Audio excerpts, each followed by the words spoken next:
Haleluya, puji nama Tuhan. Kita akan melanjutkan pembacaan Alkitab 1 tahun dan sekarang sampai di kitab 1 Tawarikh pasal 22 sampai pasal yang ke-25. Saya akan memberikan tema membangun rumah Tuhan dan membangun ibadah.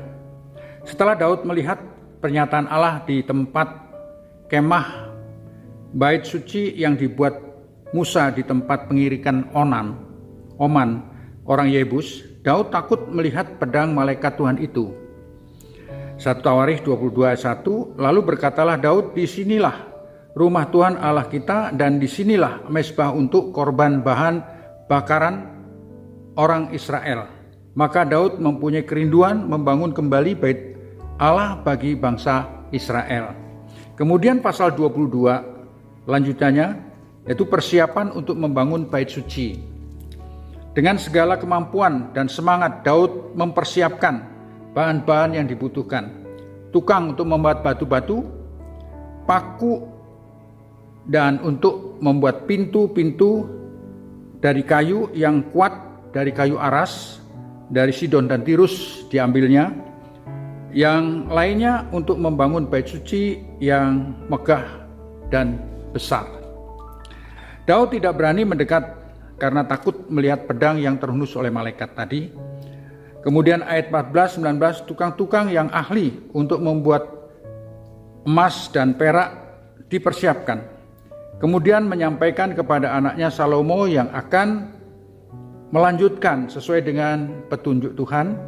Sebab Daud tangannya terlalu banyak berlumuran darah pada waktu peperangan dengan bangsa-bangsa asing pada waktu itu. Kemudian pasal 23, orang Lewi dibagi dan diberi tugas. Ada 38.000 orang pilihan yang berumur 30 tahun ke atas dipersiapkan untuk tugas. Pertama, 24.000 orang sebagai pengawas kebaktian. Kemudian 6.000 orang sebagai pengatur hakim. Dan kemudian 4.000 orang penjaga pintu gerbang. 4.000 orang menjadi pemuji, luar biasa. Kemudian pasal 24, para imam dibagi dalam rombongan untuk melaksanakan ibadah. Rombongan anak-anak Harun juga dengan membuang undi, ayat 1-19, puak-puak ayat 20 sampai ayat yang ke-30. Kemudian pasal 25, para penyanyi. Untuk ibadah, para panglima menunjuk anak-anak Heman dan anak-anak Yedutun. Mereka bernubuat dan diiringi dengan musik, dan yang lain-lainnya diberi tugas melalui undian. Kebenaran yang saya dapatkan untuk zaman ini dari ringkasan secara singkat tadi, yang pertama, tempat ibadah dan mezbah bagi Tuhan perlu dibangun oleh seorang pemimpin yang mempunyai beban serta kerinduan yang sangat besar. Bukan sekedar membangun rumah Tuhan yang besar sebagai satu kemegahan, tetapi agar banyak umat Tuhan yang menyembah Tuhan di dalam rumahnya, yaitu rumah Tuhan. Dan mereka akan melihat kemuliaan Tuhan yang hadir dalam rumahnya, dan mereka akan menikmati berkat-berkat yang Tuhan sediakan untuk umatnya. Kemudian yang kedua, menempatkan orang yang tepat untuk menyelenggarakan ibadah di rumah Tuhan. Jadi bukan orang-orang sembarangan, tapi orang-orang pilihan untuk melaksanakan peribadahan di dalam rumah Tuhan, karena sesuai dengan kehadiran Tuhan yang layak adalah orang-orang yang berkenan di hadapan Tuhan untuk melayani di tempat ibadah. Kemudian ketiga, menempatkan para penyanyi, pemuji. Ini tidak kalah penting dari pelayan-pelayan yang lainnya, karena pemuji menyambut hadirat Tuhan. Dan memuji, menyembah kepada Tuhan merupakan satu kehendak Allah. Allah ingin dipuji, Allah ingin disembah.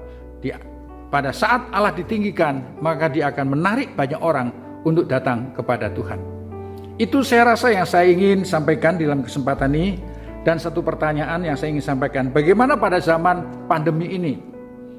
Apakah kita masih penting untuk beribadah di rumah Tuhan, atau kita masih harus ada di rumah kita masing-masing? Apakah kita sudah kehilangan satu pernyataan firman Tuhan mengatakan apabila ada 2 atau 3 orang berhimpun di dalam namanya, maka Tuhan hadir di tengah-tengah kita? Apakah kita harus bersekutu satu dengan yang lain dengan kasih Tuhan yang mesra? Atau kita harus berjauhan untuk menghindari COVID? Apakah Tuhan sudah kurang hadir di tengah-tengah kita? Atau Tuhan maha hadir di tengah-tengah kita? Ini menjadi pertanyaan yang sangat besar.